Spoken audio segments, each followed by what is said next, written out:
Hello बच्चों, हम लोग सीख रहे थे डायमेंशनल एनालिसिस। डायमेंशनल एनालिसिस में अभी तक हम लोग ने सीखा कि डायमेंशनल फार्मूला कैसे निकालते हैं। कोई भी फिजिकल क्वांटिटी होगा उसका डायमेंशनल फार्मूला कैसे निकलेगा। कोई भी इक्वेशन अगर देगा तो उस इक्वेशन से डायमेंशनल फार्मूला कैसे निकालेंगे। प्रिंसिपल ऑफ होमोजेनिटी लगा करके निकालेंगे। प्रिंसिपल ऑफ होमोजेनिटी क्या है। फिर हम लोग सीखे कि कोई भी अगर इक्वेशन दे देगा तो उसको हमको डायमेंशनली चेकआउट कैसे करना है। यानी कि यूज ऑफ डायमेंशनल फार्मूला में पहला हम लोग यूज सीखे कि किसी भी इक्वेशन को डायमेंशनली चेक कैसे करते हैं कि वह डायमेंशनली सही है या फिर गलत है। अब हम लोग इसके नेक्स्ट सेगमेंट में आते हैं, यूज ऑफ डायमेंशनल फार्मूला में एरर का मेजरमेंट करने के लिए कि एरर कैसे निकलेगा। तो सबसे पहले समझना होगा कि एरर है क्या, एरर कहते किसको है। तो इसको एक एग्जाम्पल से हम लोग समझते हैं। जैसे मान लो कि एक बस है और वह बस जो है 15 मीटर का डिस्प्लेसमेंट तय करता है। 15 मीटर का डिस्प्लेसमेंट तय करता है और वह बस टाइम लगाता है 10 सेकेंड। मान लेते हैं एक बस जो है वह किसी पर्टिकुलर स्थान से वह चलना शुरू करता है, 15 मीटर की दूरी तय करता है और 10 सेकेंड का समय लगाता है और तुमसे पूछ देगा कि बताओ इसका वेलोसिटी कितना होगा। तो वेलोसिटी निकालने के लिए क्या करोगे, डिस्प्लेसमेंट अपॉन टाइम कर दोगे, करेंगे तो हो जाएगा 15/10 यानी कि 1.5 मीटर पर सेकेंड की इसकी वेलोसिटी हो जाएगी। लेकिन जब हम मेजरमेंट कर रहे हैं, जैसे बस अगर दूरी तय की, डिस्प्लेसमेंट किया, तो उस डिस्प्लेसमेंट को हम मेजर्ड किए होंगे, लेकिन डिस्प्लेसमेंट के मेजरमेंट करने में कुछ गलती हो गई। सपोज करो कि डिस्प्लेसमेंट एक्चुअल में वह कितना मीटर किया, 15 मीटर किया, लेकिन जब हम मेजरमेंट कर रहे थे तो मेजरमेंट करने में हमसे थोड़ी भूल हो गई, गलती हो गई, जिसके कारण इस डिस्प्लेसमेंट का मेजरमेंट हम 15.5 मीटर कर दिए। एक्चुअल में था कितना, 15 मीटर, लेकिन जब हम मेजरमेंट कर रहे थे तो हमसे मेजरमेंट करने में गलती हो गई और वह कितना हो गया, 15.5 मीटर। उसी तरह से टाइम का जब हम मेजरमेंट कर रहे थे तो एक्चुअल में वह समय कितना लगाया, 10 सेकंड समय लगाया, लेकिन यह 10 सेकंड को मेजरमेंट करते समय हमसे गलती हो गई और वह मान लो कि 9 सेकंड हम इसको मेजर कर पाए। तो इस डेटा से अगर हम वेलोसिटी निकालेंगे, अगर इस डेटा से हम वेलोसिटी निकालेंगे तो यह जो वैल्यू आएगा यह डिफरेंस फ्रॉम दिस डेटा, इस डेटा से यह वैल्यू डिफरेंट आ जाएगा। इससे हम लोग को क्या पता चला, इससे हम लोग को यह पता चला कि अगर हम डिस्प्लेसमेंट में गलती करते हैं, मेजरमेंट करने में, टाइम का मेजरमेंट करने में गलती करते हैं, तो स्पष्ट है कि वेलोसिटी का जो मेजरमेंट करेंगे उसमें भी गलती हो जाएगी।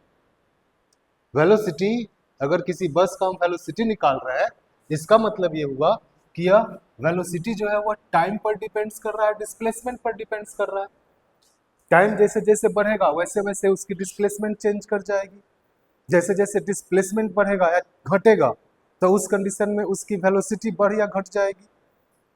इसका मतलब ये हुआ कि अगर हम डिस्प्लेसमेंट का मेजरमेंट करने में गलती कर दें, टाइम का मेजरमेंट करने में गलती कर दें, तो स्पष्ट है कि वेलोसिटी का मेजरमेंट करने में भी गलती हो जाएगा। जैसे तुमको फोर्स निकालना है, तो फोर्स निकालना है तो फोर्स बराबर होता है मास इंटू एक्सेलरेशन। अगर तुम मास का मेजरमेंट करने में गलती कर दोगे, अगर तुम एक्सेलरेशन का मेजरमेंट करने में गलती कर दोगे, तो स्पष्ट है कि फोर्स का मेजरमेंट आएगा तो इसमें भी गलती हो जाएगी। तो क्वेश्चन यहाँ से ही पूछेगा तुमको, इसमें अलग अलग तरह का क्वेश्चन पूछता है। टाइप ए में क्वेश्चन पूछेगा कि मास का मेजरमेंट कर रहे थे, इतना परसेंट का गलती कर दिया। लेंथ का मेजरमेंट कर रहे थे, इतना परसेंट का गलती कर दिया। टाइम का मेजरमेंट कर रहे थे, इतना परसेंट का गलती कर दिया। तो बताओ कि फोर्स में कितना परसेंट का गलती होगा, वर्क में कितना परसेंट का गलती होगा। ठीक है, यानी कि एरर है क्या, तो error is the defect of measurement. जब हम किसी भी चीज को माप तौल करते हैं, जब हम मापते हैं, तौलते हैं किसी चीज को, और उस मापने के दौरान जो हमसे डिफेक्ट आ जाता है, जो त्रुटि आ जाता है, उसी को हम लोग एरर कहते हैं। तो एरर है क्या, तो सिंपली एक लाइन में बोल देंगे कि error is the defect of measurement. Error जो है एक तरह का डिफेक्ट ऑफ मेजरमेंट है, जो किसी भी फिजिकल क्वांटिटी में हो सकता है, किसी भी ऑब्जर्वर के द्वारा हो सकता है, या फिर कोई भी इंस्ट्रूमेंट है जो डिवाइस है उस डिवाइस में एरर हो सकती है। यानी कि एरर है क्या, तो एरर जो है यह एक तरह का डिफेक्ट ऑफ मेजरमेंट है जो किसी भी फिजिकल क्वांटिटी में हो सकता है, किसी भी इंस्ट्रूमेंट में हो सकता है, या फिर किसी ऑब्जर्वर के द्वारा हो सकता है। तो इसको समझने के लिए एरर कैसे निकालेंगे, इसको हम लोग एग्जाम्पल लेकर के समझते हैं और एरर कैसे मेजरमेंट करते हैं उसके बारे में सीखते हैं। तो मान लो कि कोई एक फिजिकल क्वांटिटी है, फिजिकल क्वांटिटी, कोई भी फिजिकल क्वांटिटी को हम लोग किस से डिनोट करते हैं, एन यू से डिनोट करते हैं। अच्छा, फिजिकल क्वांटिटी है क्या, the quantity which can be measured, जिस क्वांटिटी को हम माप सकते हैं, तौल सकते हैं, उसी क्वांटिटी को हम लोग फिजिकल क्वांटिटी कहते हैं।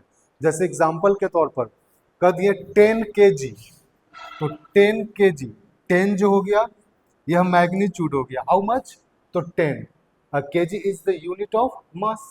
तो वैसा क्वांटिटी जिसके पास मैग्नीट्यूड भी हो और साथ साथ यूनिट भी हो, उस क्वांटिटी को हम लोग क्या बोलते हैं, फिजिकल क्वांटिटी बोलते हैं।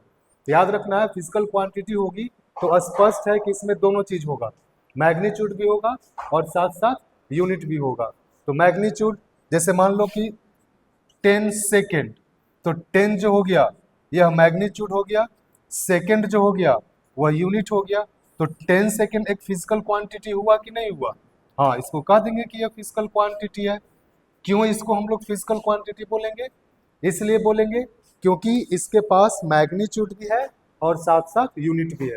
यानी कोई भी फिजिकल क्वांटिटी होगा तो स्पष्ट है कि उसके पास मैग्नीट्यूड भी होगा और यूनिट भी होगा। इसीलिए इस फिजिकल क्वांटिटी को हम लोग एन यू से डिनोट करते हैं, जहां पर वेयर एन जो है यह न्यूमेरिकल वैल्यू है। न्यूमेरिकल वैल्यू मीन्स मैग्नीट्यूड होगा, 2, 4, 10, 20, 50 कुछ भी हो सकता है, और यू जो है यह यूनिट है। अब चूंकि डायमेंशनल फार्मूला का यूज सीख रहा है कि डायमेंशनल फार्मूला से हम लोग कैसे किसी भी फिजिकल क्वांटिटी का एरर का मेजरमेंट कर सकते हैं, तो यूनिट को हम लोग अगर डायमेंशनल के फॉर्म में लेंगे, जैसे मान लो कि मास है, तो मास होता है तो मास के लिए हम लोग केजी इस्तेमाल करते हैं, लेंथ है तो लेंथ के लिए हम लोग मीटर इस्तेमाल करते हैं, टाइम है तो इसके लिए हम लोग सेकंड इस्तेमाल करते हैं। लेकिन डायमेंशनल फार्मूला लिखने के लिए क्या करते हैं, डायमेंशनल फार्मूला लिखने के लिए इसका सिंबल इस्तेमाल करते हैं। मास के लिए क्या इस्तेमाल करेंगे, एम, लेंथ के लिए क्या इस्तेमाल करेंगे, एल, टाइम के लिए क्या इस्तेमाल करेंगे, टी। इस तरह से जो 7 डिफरेंट फंडामेंटल क्वांटिटी है उसका सिंबल हम लोग इस्तेमाल करते हैं। और डायमेंशन फार्मूला कैसे निकालते हैं इसको ऑलरेडी हम लोग सीख चुके हैं पहले के वीडियो में। अगर जो नहीं इसको देख पाया है तो डिस्क्रिप्शन में लिंक दिया हुआ है, उससे वहां पे सीख सकते हो कि डायमेंशनल फार्मूला कैसे निकलेगा। तो यूनिट को हमको लेना है in term of dimensional formula. तो डायमेंशनल फार्मूला जब हम लेंगे इसको यूनिट्स को तो एम एल टी के टर्म में लेंगे। तो यू जो हो गया इसको M L T E T C 7 different जो फंडामेंटल क्वांटिटी है उसके टर्म में भी ले सकते हैं। हम 3 लेकर के चल रहे हैं, मास, लेंथ और टाइम को लेकर के चल रहे हैं। तो फिजिकल क्वांटिटी जो होगा, फिजिकल क्वांटिटी यह कितना था, एन यू था, एन न्यूमेरिकल वैल्यू था, यू यूनिट है। तो यूनिट को अगर डायमेंशन के फॉर्म में अगर हम इसको एक्सप्लेन करेंगे तो एम एल टी रहते हैं। देखो अलग अलग फिजिकल क्वांटिटी का डायमेंशन फार्मूला अलग अलग होगा। डायमेंशन का मतलब क्या होता है, change power of any fundamental quantity. जैसे वेलोसिटी अगर हम लेते हैं तो velocity is equal to length upon time. तो लेंथ के लिए हम लोग एल इस्तेमाल करेंगे, टाइम के लिए टी इस्तेमाल करेंगे, इसको ऊपर लेकर के चले जाएंगे तो एल टी पर पावर -1। तो वेलोसिटी का डायमेंशन फार्मूला कितना हो गया, एल टी पर पावर -1। लेकिन अगर हम एक्सेलरेशन का निकालते हैं, एक्सेलरेशन का निकालेंगे तो एक्सेलरेशन बराबर होगा वेलोसिटी अपॉन टाइम। तो वेलोसिटी के बदले में एल टी पर पावर -1 बटा टाइम है तो टी, तो यह हो जाएगा एल टी पर पावर -2। देखो वेलोसिटी में टाइम का डायमेंशन कितना है, -1। जो यह एम एल टी जो फंडामेंटल क्वांटिटी लिखते हैं ना, इसका जो पावर वैल्यू होता है, that power value is called dimension of this given physical quantity. तो वेलोसिटी का एल टी पर पावर -1 है, तो वेलोसिटी में टाइम का डायमेंशन कितना हो गया, -1, लेकिन एक्सीलरेशन है, इसमें टाइम का डायमेंशन कितना हो गया, -2। तो ये अलग अलग फिजिकल क्वांटिटी में इसका जो डायमेंशन होगा वो चेंज होते जाएगा। तो इसीलिए हम थ्योरेटिकली इसको सीख रहे हैं। तो मान लेते हैं m पर पावर a है, l पर पावर b है, t पर पावर c है, ठीक है। तो अब यह फिजिकल क्वांटिटी तुम्हारा हो गया n, m पर पावर a, l पर पावर b, t पर पावर c। अब यह n जो है न्यूमेरिकल वैल्यू है, और हम लोग को पता है कि न्यूमेरिकल वैल्यू जो होता है वह डायमेंशन लेस होता है, तो इसको हम लोग क्या कर देंगे, डायमेंशन लेस। तो अब तुम्हारे पास फिजिकल क्वांटिटी क्या बच गया, physical quantity is equal to MLT ABC। इस चीज का मतलब क्या हुआ कि अगर कोई फिजिकल क्वांटिटी है, जैसे मान लो ये फिजिकल क्वांटिटी है, और यह फिजिकल क्वांटिटी कुछ भी हो सकता है, वर्क, एनर्जी, पावर, मोमेंटम, कुछ भी हो सकता है, and that physical quantity is equal to m पर पावर a, l पर पावर b, t पर पावर c। इसका मतलब ये हुआ कि यह फिजिकल क्वांटिटी जो है, जो भी गिवन फिजिकल क्वांटिटी होगा, वह डिपेंड करेगा मास पर, डिपेंड करेगा लेंथ पर, और डिपेंड्स करेगा टाइम पर। अब अगर हम इस फिजिकल क्वांटिटी का मेजरमेंट कर रहे हैं, तो हमको किस किस चीज का मेजरमेंट करना होगा, पहले मास का मेजरमेंट करना होगा, लेंथ का मेजरमेंट करना होगा, टाइम का मेजरमेंट करना होगा, और इन सभी चीज का मेजरमेंट कर लेंगे तब उससे हमको इस फिजिकल क्वांटिटी का मेजरमेंट मिलेगा। क्लियर। लेकिन अगर हम मास का मेजरमेंट कर रहे हैं और इसमें हम कुछ गलती कर देते हैं, अगर हम लेंथ का मेजरमेंट कर रहे हैं, कुछ गलती कर रहे हैं, अगर टाइम का मेजरमेंट कर रहे हैं और इसमें कुछ गलती हो जा रही है, तो स्पष्ट है कि यह फिजिकल क्वांटिटी का अगर हम मेजरमेंट करेंगे तो इसमें भी क्या हो जाएगा, गलती हो जाएगा, डिफेक्ट हो जाएगा। तो अब मान लेते हैं कि यह मास जो है इसमें हम अल्फा परसेंट का गलती कर दिए, लेंथ जो है इसमें बीटा परसेंट का गलती कर दिए, और टाइम जो है इसमें गामा परसेंट का गलती कर दिए। मान लेते हैं कि एक फिजिकल क्वांटिटी है जो मास, लेंथ और टाइम पर डिपेंड्स कर रहा है। तो अगर हम मास, लेंथ, टाइम का मेजरमेंट करने में गलती कर देंगे तो स्पष्ट है कि इससे जो हम फिजिकल क्वांटिटी का मेजरमेंट करेंगे वो हमारा गलत हो जाएगा। जैसे अभी एग्जांपल के तौर पर बताएं कि हमको वेलोसिटी निकालना है, तो displacement upon time, that means velocity depends on displacement and time.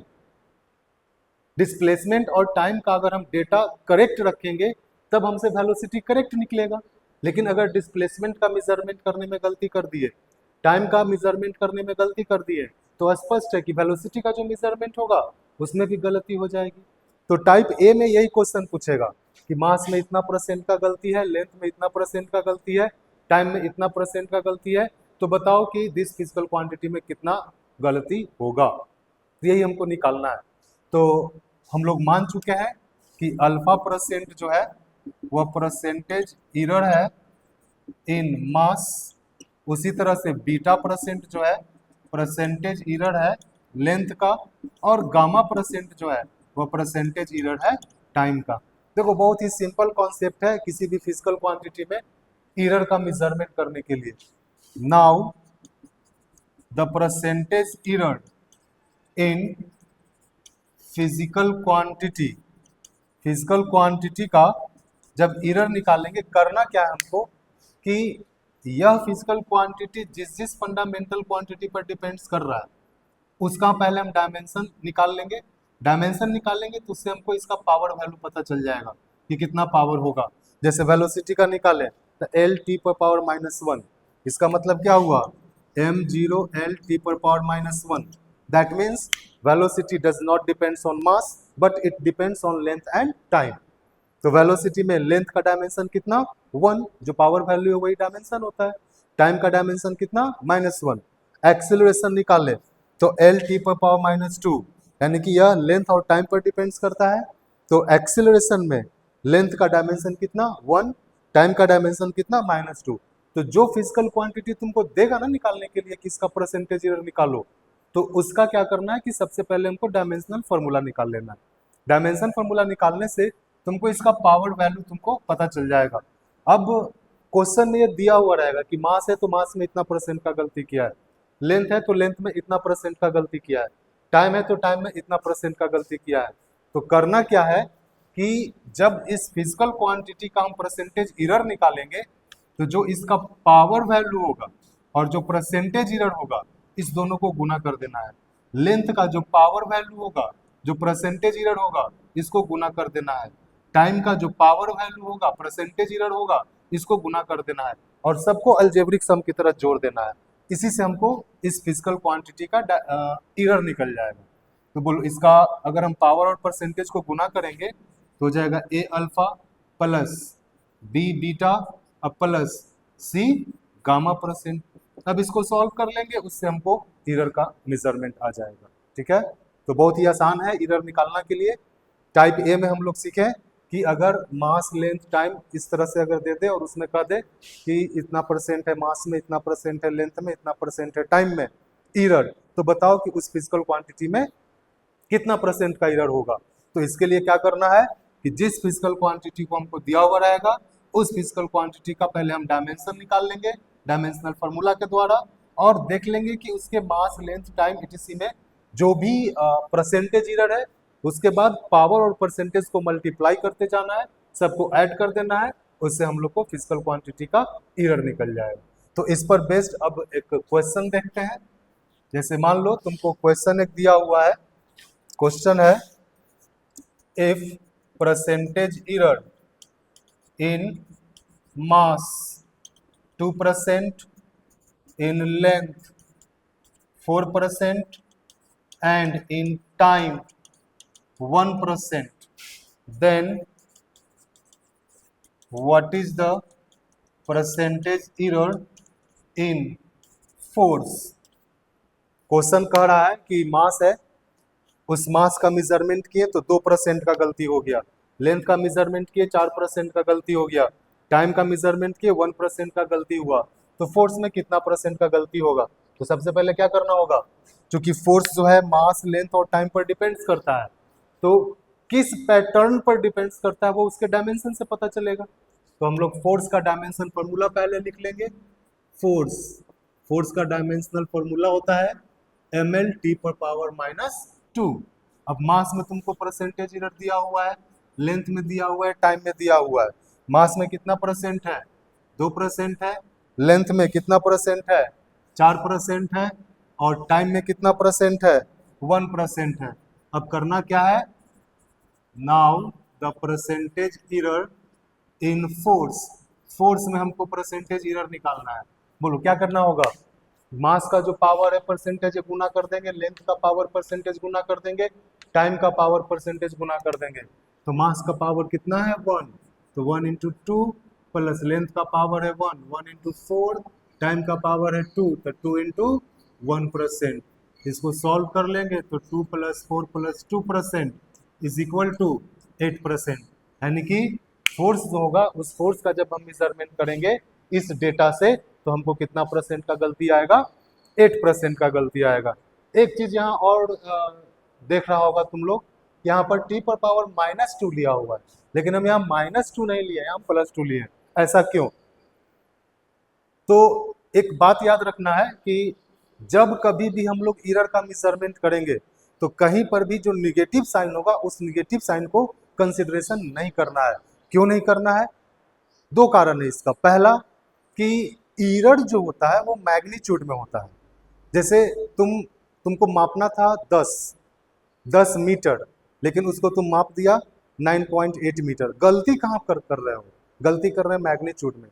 10 हमको एक्चुअल मेजरमेंट था, लेकिन 10 ना मेजरमेंट करके हम उसको 9.8 माप दिए, तो गलती तो हमसे मैग्नीट्यूड में हो रही है। और मैग्नीट्यूड कभी भी निगेटिव नहीं होता है, मैग्नीट्यूड ऑलवेज पॉजिटिव। इसीलिए जब एरर का मेजरमेंट करेंगे तो हम लोग निगेटिव साइन कंसिडरेशन नहीं करेंगे। दूसरी बात, अगर हम सबसे कम गलती करते हैं तो 0% गलती कर सकते हैं। -2% क्या गलती हम कर सकते हैं? नहीं कर सकते हैं। तो -2%, -10% गलती हम नहीं कर सकते हैं। तो निगेटिव में कभी भी एरर हो ही नहीं सकता है। इसीलिए जब हम एरर का मेजरमेंट करते हैं तो उस कंडीशन में यह निगेटिव साइन जो होगा इसको कभी भी हम लोग कंसिडर नहीं करेंगे, हमेशा उसको पॉजिटिव में लेकर के ही वैल्यू निकालना है। ठीक है, चलो एनसीईआरटी में एक क्वेश्चन दिया हुआ है इस एरर पर, तो उसको भी देख लेते हैं सॉल्व कर करके। क्वेश्चन नंबर है 2.13 और इसमें तुमको एक इक्वेशन दिया हुआ है जो कि तुमको स्क्रीन पर दिख रहा होगा। इक्वेशन है P is equal to A Q B square बटा under root C into D. कह रहा है क्वेश्चन में कि P एक फिजिकल क्वांटिटी है जो कि A, B और C पर और D पर डिपेंड्स करता है। किस तरह से डिपेंड्स कर रहा है वो तुमको इस इक्वेशन से दिया हुआ है। तो इसमें कह रहा है क्वेश्चन में कि अगर इफ A में 1% का गलती करता है, B में 3% का गलती करता है, C में 4% का गलती करता है और D में 2% का गलती करता है, तो बताना है कि P में कितना परसेंट का गलती होगा। ये क्वेश्चन है, तो क्वेश्चन को समझो। सबसे पहले तो ये इक्वेशन जो दिया हुआ है P बराबर ए क्यू बी स्क्वायर बटा under root C into D, तो इससे यह स्पष्ट है कि P एक फिजिकल क्वांटिटी है जो A, B, C और D पर डिपेंड्स कर रहा है ना। तो अब अगर A, B, C और D का अगर हम मेजरमेंट एक्यूरेट करेंगे, सही करेंगे, तो P का मेजरमेंट भी हमको एक्यूरेट मिलेगा। लेकिन अगर हम A, B और C और D का मेजरमेंट करने में गलती कर देते हैं, डिफेक्ट कर देते हैं, त्रुटि कर देते हैं, तो उस कंडीशन में स्पष्ट है कि P जो है इसका भी मेजरमेंट करने में हमारा क्या हो जाएगा, गलत हो जाएगा। तो क्वेश्चन समझ में आया। क्वेश्चन में कह रहा है कि P एक फिजिकल क्वांटिटी है जो कि A, B, C और D पर डिपेंड्स कर रहा है। क्या रिलेशन है वो इस इक्वेशन से बता दिया है। कह रहा है कि A में अगर 1% का गलती करते हैं, B में 3% का गलती करते हैं, C में अगर 4% का गलती करते हैं, तो D में अगर 2% का गलती करते हैं, तो P में कितना परसेंट का गलती होगा। तो देखो ये जो क्वेश्चन है, पहला जो टाइप ए जो क्वेश्चन हम लोग सीखे, इसमें हम लोग ये सीखे कि मास में, लेंथ में, टाइम में परसेंटेज इधर दे दिया, तो कह दिया कि किसी गिवन फिजिकल क्वांटिटी जैसे फोर्स, वर्क, एनर्जी, पावर में बताओ कितना परसेंट का गलती होगा। तो वहां पर वो जो फोर्स था, वर्क है, एनर्जी है, पावर है, इस सब का डायमेंशन फार्मूला लिख करके हम लोग देख लेंगे कि मास में यह किस तरह से रिलेशन है, इसका टाइम के साथ किस तरह का रिलेशन है, लेंथ के साथ किस तरह का रिलेशन है। लेकिन यह अननोन फिजिकल क्वांटिटी है। पी नहीं पता हमको क्या है, ए नहीं पता है हमको क्या है, बी सी डी नहीं पता हमको क्या है। तो जब इस तरह से क्वेश्चन देगा तो इसमें डायमेंशन फार्मूला लिखने की कोई आवश्यकता नहीं है, इसको डायरेक्ट हम लोग सॉल्व कर लेंगे। तो अब पहले इक्वेशन को आते हैं। तो इक्वेशन है P बराबर ए क्यू बी स्क्वायर बटा under root C into D. तो इस इक्वेशन को हम ऐसे लिख सकते हैं, ए क्यू बी स्क्वायर, सी है, अंडर रूट है, पावर 1/2 हो जाएगा, इंटू डी। अब सी और डी दोनों को मल्टीप्लीकेशन के फॉर्म में ले लो, तो P बराबर हो जाएगा ए क्यू बी स्क्वायर, सी को ऊपर लेकर आएंगे तो -1/2 हो जाएगा, डी को मल्टीप्लीकेशन के फॉर्म में लेंगे, -1 हो जाएगा। अब क्वेश्चन में दिया हुआ है तुमको कि ए बी सी डी में कितना कितना परसेंट का गलती है। ए में कितना परसेंट का गलती है, 1%। बी में कितना परसेंट गलती है, 3%। सी में कितना परसेंट का गलती है, 4%। डी में 2%। Now the percentage error in P is equal to, कैसे निकलेगा, तो करना क्या है कि P जिस जिस क्वांटिटी पर डिपेंड्स कर रहा है उसका पावर वैल्यू देख लेंगे कितना है, इसका परसेंटेज एरर कितना है, दोनों को मल्टीप्लाई करते जाएंगे और सभी को अलजेब्रिक सम की तरह जोड़ देंगे। जोड़ने के बाद जो वैल्यू आएगा वही परसेंटेज एरर हो जाएगा P का। तो कितना हो जाएगा, 3 × 1 प्लस 2 × 3 प्लस 1/2 × 4 प्लस 1 × 2। एक बार फिर से यहाँ पर निगेटिव साइन दिया हुआ है, निगेटिव साइन कंसीडर किए हैं, नहीं किए, नहीं करना है निगेटिव साइन कंसीडर। क्यों नहीं करना है, क्योंकि एरर निकाल रहे हैं, एरर मैग्नीट्यूड में होती है, मैग्नीट्यूड कभी भी निगेटिव नहीं होती है। सबसे कम गलती करेंगे 0% करेंगे, -2%, -10% गलती हम नहीं कर सकते हैं, इसीलिए एरर निकालते समय निगेटिव साइन को कंसीडर नहीं करेंगे। अब इसको सॉल्व कर लेते हैं, तो हो जाएगा 3 + 6 + 2 + 2%, तो यह हो जाएगा तुम्हारा 13%। यानी कि ए में अगर 1% का गलती होता है, बी में 3% का होता है, सी में 4% होता है, डी में 2% होता है, तो पी में कितना परसेंट का गलती हो जाएगा, 13% का गलती हो जाएगा। यह हुआ type B question. Type A में क्या सीखे, मास, लेंथ, टाइम में हमको परसेंटेज एरर दिया हुआ रहेगा तो उस फिजिकल क्वांटिटी में कैसे निकालेंगे। टाइप बी में क्या सीखें, टाइप बी में हम लोग सीखें कि अगर कोई भी रिलेशन दे दे किसी भी फिजिकल क्वांटिटी का जो अननोन हो, P A B C D X Y Z कुछ भी दिया हुआ रहेगा, इक्वेशन से तुमको रिलेशन दे देगा और उसमें तुमको कह देगा परसेंटेज एरर निकालने के लिए। डायरेक्ट इस इक्वेशन को क्या करेंगे कि जो भी फिजिकल क्वांटिटी पर डिपेंड्स कर रहा है उसको मल्टीप्लिकेशन के फॉर्म में लेके चले जाएंगे, उसके बाद उसका पावर और परसेंटेज को मल्टीप्लाई करते जाएंगे और उसको हम लोग सॉल्व कर करके उससे परसेंटेज एरर निकाल लेंगे। टाइप सी में जो क्वेश्चन पूछता है जो कि इंपॉर्टेंट है, इसमें तुमको फिजिकल क्वांटिटी में परसेंटेज एरर नहीं देगा। जैसे यहाँ पर मास में दे दिया था 2% का गलती है, लेंथ में दे दिया था 4% का गलती है, उसी तरह से इस क्वेश्चन में भी ए में दे दिया था कि 1% का गलती है, बी में दे दिया था 3% का गलती है। तो जो फिजिकल क्वांटिटी होगा ना, जो फिजिकल क्वांटिटी जिस क्वांटिटी पर डिपेंड्स कर रहा है, इसका परसेंटेज एरर तुमको नहीं दिया हुआ रहेगा, तो क्या देगा, देगा उसका चेंज वैल्यू और पावर वैल्यू। तो एक एग्जांपल से समझते हैं। क्वेश्चन है कि एक ऑब्जेक्ट है जिसका मास का हम लोग मेजरमेंट किए, तो 20 प्लस माइनस 0.2 kg मेजरमेंट है। लेंथ का मेजरमेंट किए तो 20 प्लस माइनस 0.1 मीटर का मेजरमेंट हुआ। टाइम का मेजरमेंट किए तो टाइम जो है 30 प्लस माइनस 0.3 सेकेंड का मेजरमेंट है। तो कह देगा तुमसे कि बताओ वर्क में कितना परसेंट का गलती होगा, इस तरह से क्वेश्चन देगा। तो सबसे पहले तो ये समझना होगा कि मास 20 प्लस माइनस 0.2 kg का मीनिंग क्या है, इसका मतलब क्या हुआ, इसका अर्थ क्या हुआ। यहाँ पर मास लेंथ टाइम में तुमको कोई परसेंटेज एरर नहीं दिया हुआ है। अगर मास लेंथ और टाइम में परसेंटेज एरर दिया हुआ रहता, वर्क में निकालने के लिए कहा था, क्या करते, सिंपली हम लोग वर्क का डायमेंशनल फॉर्मूला लिख लेते, पावर देख लेते कितना आ रहा है, परसेंटेज दिया हुआ रहता, दोनों को मल्टीप्लाई कर करके उसको ऐड कर देते, हमको परसेंटेज एरर निकल जाता। लेकिन यहाँ पर तुमको परसेंटेज एरर मास लेंथ और टाइम का नहीं दिया हुआ है, तो इस तरह का क्वेश्चन होगा, तब इसको कैसे सॉल्व करेंगे। तो मास 20 प्लस माइनस 0.2 kg, पहले इसका मीनिंग समझो कि इसका मतलब क्या हुआ। इसका मतलब ये हुआ कि कोई एक ऑब्जेक्ट है जिसका एक्चुअल मास 20 kg का है, वह ऑब्जेक्ट कितना केजी का है, 20 kg का है, लेकिन जब हम मेजर्ड कर रहे हैं तो उस अवस्था में 0.2 kg से यह बढ़ भी सकता है और घट भी सकता है। 0.2 kg से बढ़ और घट सकता है, प्लस माइनस 0.2 kg। इसका मतलब ये हुआ कि एक्चुअली में वह है 20 kg, लेकिन जब हम माप तोल कर रहे हैं तो वह 0.2 kg से बढ़ भी सकता है, 0.2 kg से घट भी सकता है। यानी कि ऑब्जेक्ट है एक ही, लेकिन उसका अलग अलग मेजरमेंट आ सकता है जब हम मेजरमेंट कर रहे हैं तब। और जब भी हम लोग मेजरमेंट करते हैं, देखो दुनिया में कोई भी चीज परफेक्ट नहीं है, परफेक्ट टर्म वर्ड एग्जिस्ट ही नहीं करता है, हर जगह गुंजाइश होती है गलती होने की।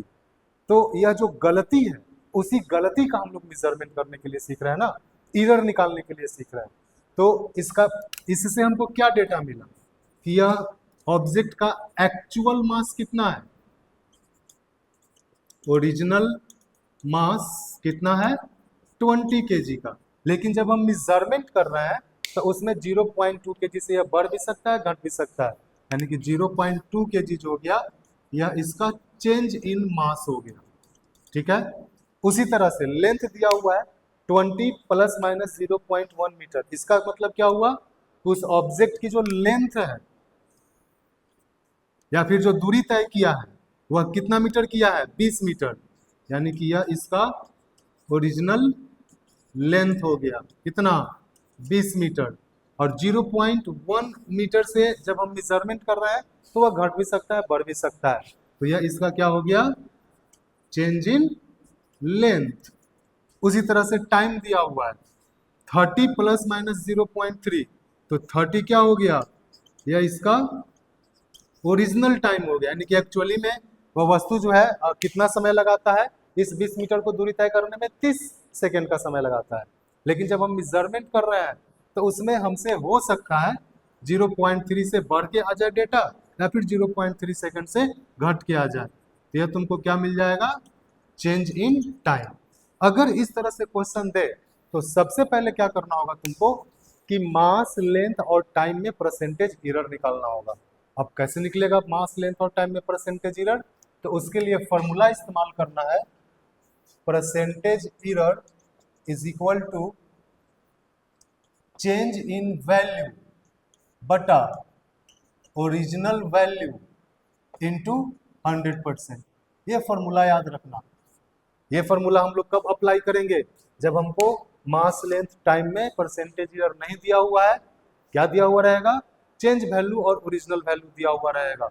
तो अब हम लोग मान लेते हैं कि मास में अल्फा परसेंट का गलती हुआ है, लेंथ में मान लेते हैं बीटा परसेंट का गलती हुआ है, टाइम में मान लेते हैं गामा परसेंट का गलती हुआ है। ठीक है, तो ये फॉर्मूला लगा देंगे कि परसेंटेज एरर बराबर होता है चेंज इन वैल्यू बटा ओरिजिनल वैल्यू इंटू 100%। मास में हम लोग कितना परसेंट माने हैं, अल्फा परसेंट, तो परसेंटेज एरर यानी alpha percent is equal to change in value बटा ओरिजिनल वैल्यू, मास का ले रहे हैं ना, तो चेंज वैल्यू किसका लेंगे, मास का लेंगे, ओरिजिनल वैल्यू किसका लेंगे, मास का लेंगे।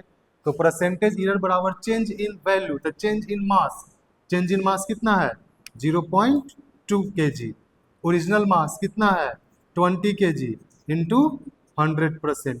तो यह इसको सॉल्व कर लेंगे, यह कितना हो जाएगा 1% हो जाएगा।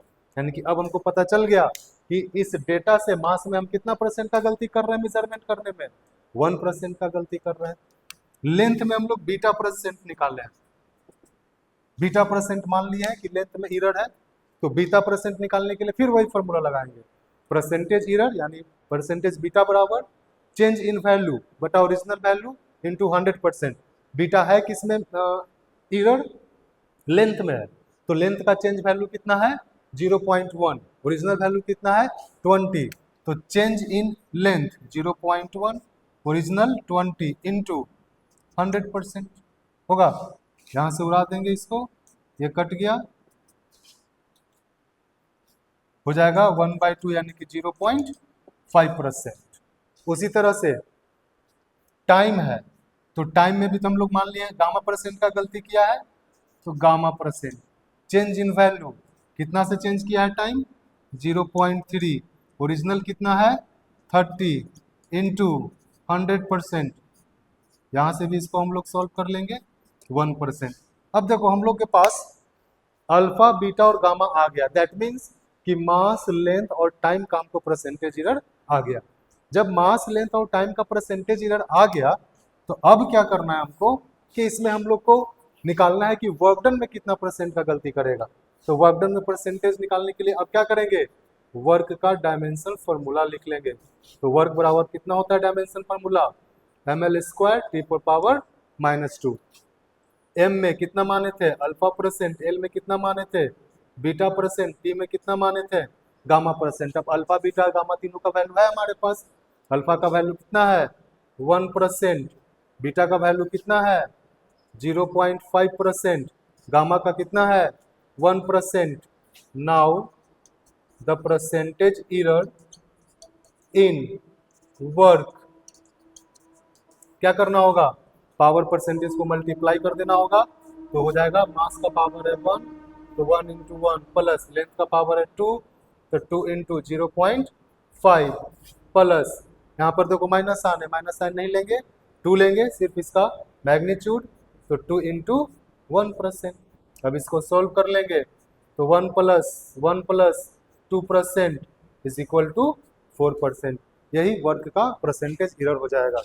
यानी कि अभी तक हम लोग 3 तरह से क्वेश्चन कैसे पूछेगा उसको कैसे सॉल्व करेंगे उसके बारे में सीखे। पहला कि जो फंडामेंटल क्वांटिटी होता है मास लेंथ टाइम, इसमें तुमको परसेंटेज एरर दे देगा और तुमको किसी फिजिकल क्वांटिटी में परसेंटेज एरर निकालने के लिए कहेगा। करना क्या है कि जो फिजिकल क्वांटिटी में परसेंटेज एरर निकालने के लिए कहेगा उसका हम लोग करेंगे क्या कि उसका हम लोग पहले डायमेंशनल फॉर्मूला लिख लेंगे, डायमेंशनल फॉर्मूला लिख करके उसका पावर परसेंटेज को मल्टीप्लाई करते जाएंगे, सबको ऐड कर देंगे, उससे हमारा परसेंटेज एरर निकल जाएगा। टाइप 2 में क्या क्वेश्चन पूछेगा, कोई इक्वेशन दे देगा, उस इक्वेशन में दे देगा कि जो भी वैल्यू है वह किस टर्म में डिपेंड्स कर रहा है, उस इक्वेशन से तुमको पता चल जाएगा। और उसके बाद क्या करना है कि उसको जितना भी टर्म में यह डिपेंड्स करेगा उन सभी को मल्टीप्लिकेशन के फॉर्म में लेके चले जाएंगे। यहाँ मल्टीप्लिकेशन के फॉर्म में लेके चले गए, फिर से इसका पावर देख लेंगे कितना है, परसेंटेज एरर कितना है, फिर दोनों को पावर परसेंटेज को मल्टीप्लाई करके ऐड करके उससे परसेंटेज एरर निकाल लेंगे। टाइप सी में क्या क्वेश्चन देगा, इसमें तुमको मास लेंथ टाइम या किसी भी फिजिकल क्वांटिटी का परसेंटेज एरर नहीं दिया हुआ रहेगा, इसमें तुमको चेंज वैल्यू और ओरिजिनल वैल्यू दिया हुआ रहेगा। तो जब चेंज वैल्यू और ओरिजिनल वैल्यू दे दे तो उस कंडीशन में क्या करना है कि हमको पहले परसेंटेज एरर निकालना है उस फंडामेंटल क्वांटिटी का। कौन सा फॉर्मूला लगाएंगे, परसेंटेज एरर बराबर चेंज इन वैल्यू बटा ओरिजिनल वैल्यू इनटू 100%। तो इससे हम लोग क्या करेंगे कि मान लेंगे कि मास में अल्फा है, लेंथ में बीटा है, टाइम में गामा है, अल्फा बीटा गामा का वैल्यू निकाल लेंगे। जब इससे हमको परसेंटेज एरर निकल जाएगा तब उसके बाद जिस फिजिकल क्वांटिटी का निकालने के लिए कहेगा परसेंटेज एरर, उसका हम लोग डायमेंशन फार्मूला लिख लेंगे। डायमेंशन फार्मूला लिखने के बाद उसका पावर परसेंटेज को मल्टीप्लाई करेंगे और उससे हम लोग सॉल्व कर लेंगे।